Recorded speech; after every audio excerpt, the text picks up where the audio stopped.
For nearly a decade now, the AFC West has been run by one team, and that is none other than the Kansas City Chiefs. Think of everything that's gone on in your life in the past 9 years. The last time a different team won the division, Peyton Manning was still the starting quarterback for the Denver Broncos. And the song Love Yourself by Justin Bieber was #1 on the Billboard Hot 100 during these times.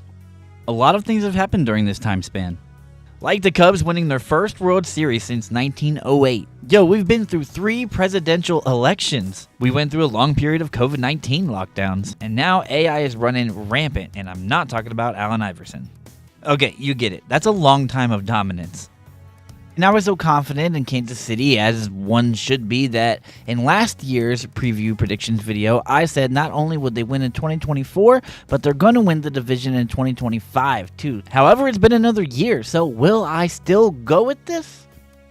Well, we'll find out. And everyone's going to have their opinions to say how right or how wrong I am. Raiders fans, I love you guys, but you guys hated me when I picked the Raiders to get last year. I love that you guys are passionate fans. I'm not trying to call you guys out here, just making an example. I say let's add some competition to those comments, and let's make a game out of it. It's real simple, man. For every division video, you're going to pick the over-under for every single team in the division, and you're going to predict what place each team will come in the division. We will see if you can indeed beat me and everyone else on the leaderboard for every divisional video and also overall. All right, that's it. Let's get into some football now. Per usual, we start off with last place last year, and that was the Las Vegas Raiders. The Raiders were 4-13 last year without any division wins. For this season, their over-under win total is at 6.5, and their odds to win the AFC West is a plus 1,500. Last year, they were above average at stopping the run, and they were decent at stopping the pass. Despite this, the defense gave up over 25 points per game. But honestly, offense was more of a problem than defense was, as we kind of expected would happen. Aiden O'Connell, not a starting quarterback. He's probably going to be a backup for his career if he stays in the NFL, and there's no shame in that, but yeah, he's not your main guy. Not to mention having one of the better running backs leave you the year before, and you really are stuck with not a lot to work with there either. There's no doubt that Davante Adams, whether he meant to or not, played a role in affecting the locker room and the offense. However, I think it's time to start looking up, as Pete Carroll may have him winning games before you know it. Let's get into additions and subtractions from last year's team. And since the offense in Las Vegas is so important, let's start with the losses on offense. And really, it's not a lot. The Raiders have lost backup quarterback Gardner Minshew. They have lost running back Alexander Madison and the tight end Harrison Bryant. Let's talk about some additions. On offense, you bring in Geno Smith at quarterback. You got Raheem Mostert to be the backup and to really show Genty how to be an NFL pro. The two of them together are going to be amazing, by the way. And you got offensive lineman Alex Kappa from the Cincinnati Bengals. I will take that trade of who the Raiders lost on offense compared to who they gained on offense any day of the week. That's already an improvement before we even talk about their slew of draft picks. And I want to get into those slew of draft picks because a lot of them are going to produce right away for the Raiders. But let's talk about what they added and lost on defense. Vegas did cut ties with Christian Wilkins, but that's just going to give other guys opportunity, guys like Adam Butler. They've made some moves at linebacker, and I like what they've done. They've accumulated talent and experience, but the secondary is very interesting to me. They're riding high on DB Darian Porter, their rookie, being real good out the gate. They did lose their edge rusher, Chasen, who produced 5 sacks for them last year.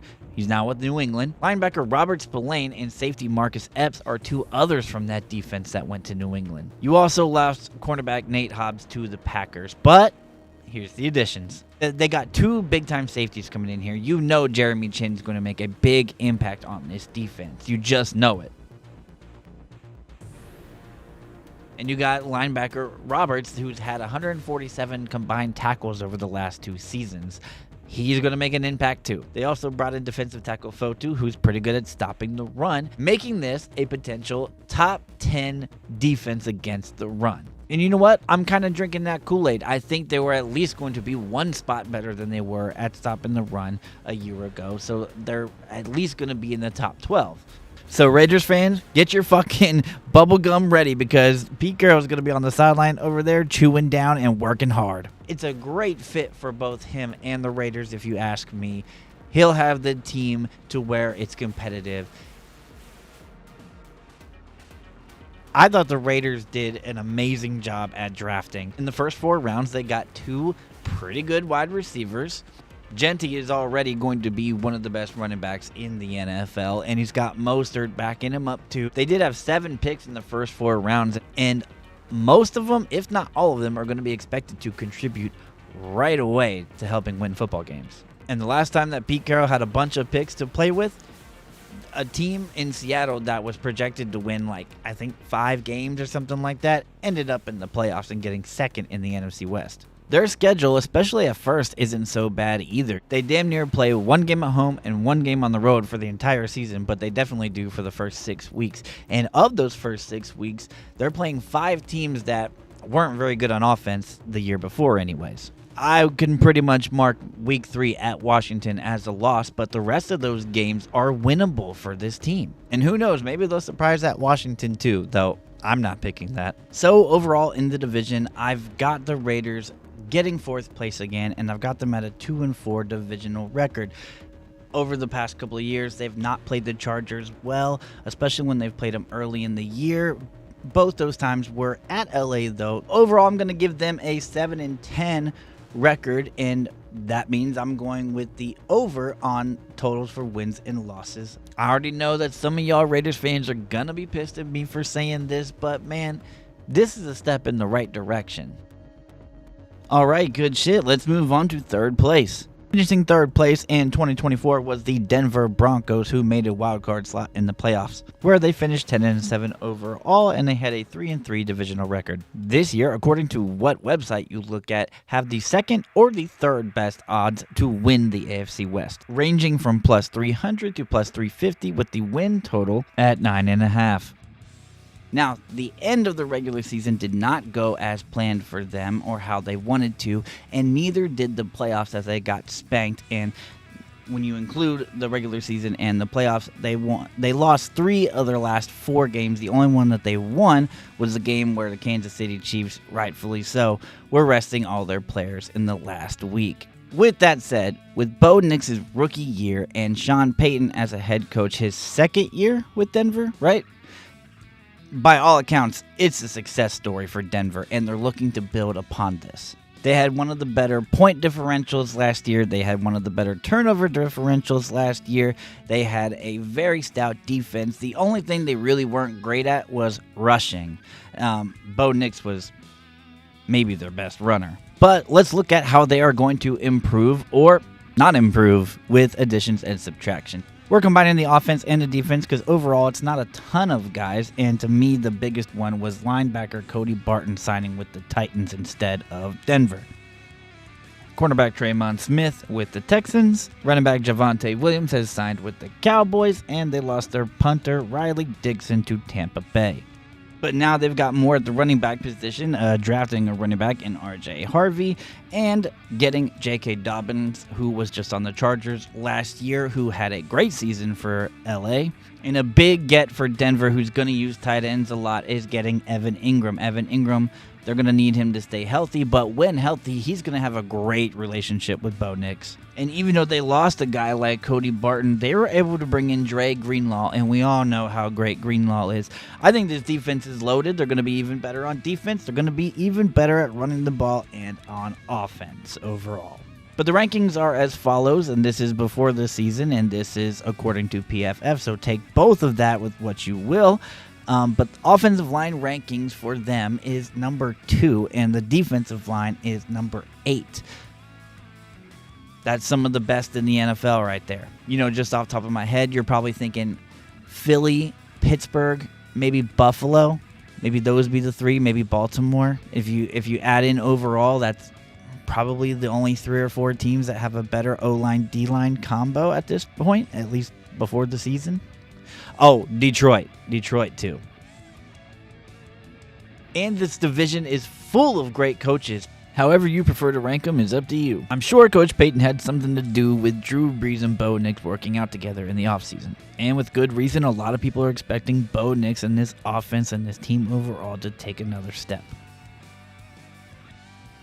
When looking at the schedule, the first 4 weeks are very important. There is one division game sprinkled in there, but all 4 opponents are AFC opponents, with all of those games, especially the first 2, being very winnable for Denver. But I think weeks 9 through 14 are going to really determine if they make the playoffs or not, whether they win the division or not.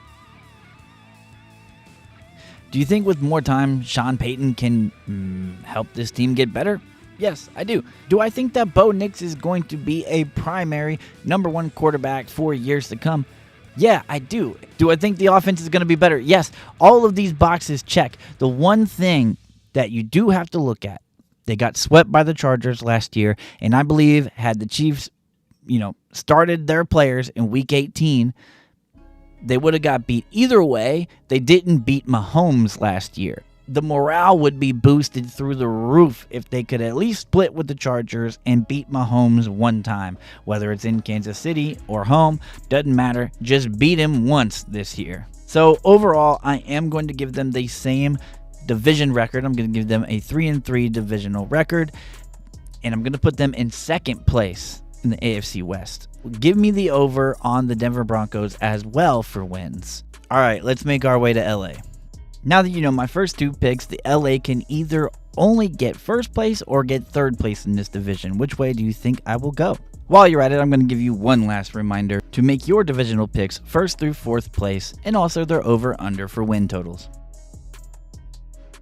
Finishing ahead of Denver for second place was the LA Chargers. They finished 4-2 in the division and ended 11-6 overall. This year, like Denver, they either have second or third best odds to win the AFC West, ranging from plus 275 to plus 310. Their win total is also at 9.5 like Denver.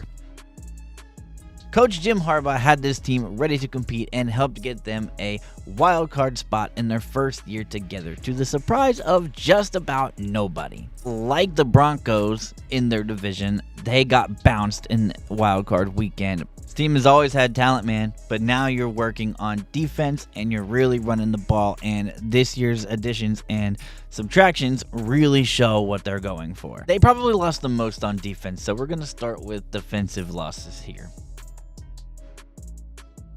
Defensive tackle Poona Ford spent 1 year with the Chargers, and he is now with the Rams, staying in LA. Ford is a solid vet who has played in all 17 games in 3 out of the last 4 seasons. Defensive lineman Joey Bosa is now with the Buffalo Bills, and Bosa was with the Chargers for so long that he was part of the San Diego team. A few days ago, he commented about needing a fresh start, and of course the Chargers fans were not very thrilled about this, but I really don't think he said anything too crazy. But hey, the internet will always have its differences. Another loss from the line in Morgan Fox to Atlanta, a guy you could depend on to play games. And losing DB Christian Fulton really sucks too. Not only do you not have him anymore, but he went to the Chiefs. Now on offense, we mentioned that J.K. Dobbins is with the Broncos already, but Gus Edwards they also did not re-sign. And last but not least, wide receiver Joshua Palmer, like Bosa, took his talents up to Buffalo. Running back Najee Harris leaves the Steelers and comes to LA with 4 straight 1,000-yard seasons. Getting Super Bowl champion offensive lineman Mekhi Becton from the Eagles was a big move, and then I think re-signing linebacker Bud Dupree was also a smart move. While overall, I don't know if Najee Harris is a better runner than J.K. Dobbins is. J.K. Dobbins had 9 rushing touchdowns in 13 games. It's hard for me to see Najee replicate that. Each team we've talked about so far has a rookie running back that is expected to come in and run a lot. This one may be the one that runs the least amount of the 3, and he should get pretty good run. So my point is, Harris doesn't have to replicate J.K. because J.K. was most of the run game last year. Overall, I don't love the defensive line. PFF has them ranked 19th preseason, and I don't know. I could see that. I could see them being as far down as about 22nd or 23rd as well. I don't think this is an awful D-line. Obviously, Khalil Mack is still doing his thing. And there's a chance that the rookie Caldwell has a nice little breakout rookie campaign or is very good a year or two down the line. Their offensive line, however, is ranked in the top 10 position. They are ranked at number 10 according to PFF. That's fair. During the recording of this video, wide receiver Mike Williams retired on the Chargers, so now the wide receiver room is a lot younger. All of a sudden, they're going to be looking at Trey Harris to make some big plays, and you can expect the mad lad to get his share of catches. Then I look at the schedule, and they really were not favorable to Chargers at the start of the year. They're playing 3 straight divisional opponents, and they start with the Chiefs week 1. This is one of those new Friday night games as well on YouTube. They have literally not beaten the Chiefs at home since 2013. And to make that worse, it's not really at home as it's on a neutral site. Then they go to Vegas, and then they got home for Denver for the first 3 weeks, and man, that sucks. It would be an absolute win for them if they could start 2-1 and start 2-1 in the division as well, and that gives you a leg up on everyone else except for maybe the team that you lose to, and you hope that the team that you lose to is not the Chiefs. You would rather lose to the Raiders than the Chiefs for sure. The Chargers and Herbert really have not beat Kansas City since 2021, man. Granted, some of the times they play them close, but the Chiefs always end up beating them. LA fans are going to hate this, but I got to pick someone in this division to go under, and I think it's the Chargers. Not that I think it's a bad team. It's not. They've always got talent, like I said earlier, but I've got them at an 8-9 overall. I do not have them going over that 9.5, and I've got them with a 2-4 divisional record, which puts them in 3rd in the AFC West. Which means now for sure that you know I did stick with my word. I am taking the Chiefs to win this division again and for a decade straight. And so let's talk about them. The Kansas City Chiefs won the AFC West again and won the AFC again. They were 5-1 in the division. We talked about the one that they lost. This year they range from a -110 to a -120 to win the AFC West again. They are also tied with 3 other teams for the highest win total over under at 11.5. Want to hear some rude shit? When Tom Brady left the New England Patriots, I was kind of thinking to myself at the time, this kind of opens the door for a few teams, and maybe even my team, Cincinnati, could win a Super Bowl or so. But what the Chiefs did, they said, no, we're going to go ahead and become the next dynasty. Their biggest losses on defense were Justin Reed to the Saints. Defensive tackle Tershawn Wharton went to Carolina, and another defensive tackle, Derek Nottie, went to the Jets. On offense, they lost a slew of wide receivers in DeAndre Hopkins. He went to the Ravens. Justin Watson went to the Texans, and Mecole Hardman went to the Packers. But their biggest loss on offense, honestly, was offensive lineman Joe Thuney going to Chicago in a trade. During the season, they really weren't great at much except for points against and coming up with the win in big moments. Mahomes and company made the right plays. And when I say that, they weren't terrible really at anything either. They were pretty much middle of the pack in most big statistics. But, you got to really like their defense. They still have Spags over there as the defensive coordinator, and they've done some really good things on defense. And, they have Kareem Hunt and Isaiah Pacheco. And last year, they dealt with injuries, and Kareem Hunt came late in the season. So expect this run game to be even better, and there's a chance that the defense is better this year too, man. Yeah, if this unit can stay healthy, this is a very good running core. And even though they did lose a few wide receivers, they got some. Juju Smith-Schuster is back on a 1-year deal, but their first 3 are Rashee Rice, Xavier Worthy, and Hollywood Brown. That's not bad. I feel like Coach Andy Reid and Patrick Mahomes have worked with less before.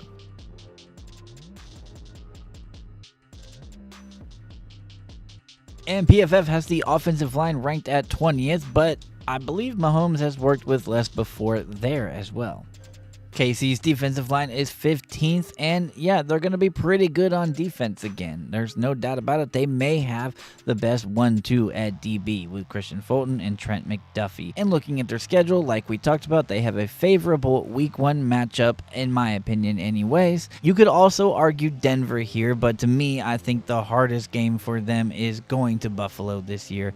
A lot of the really good teams, though, they get in Arrowhead. They get Washington at home, Philly at home, the Ravens at home, Houston at home, and they don't have to go to the Chargers. They get the Chargers at home. Oh, and Detroit. So Mahomes is 12-2 against the Raiders. He's 10-2 against the Chargers and 13-1 against Denver.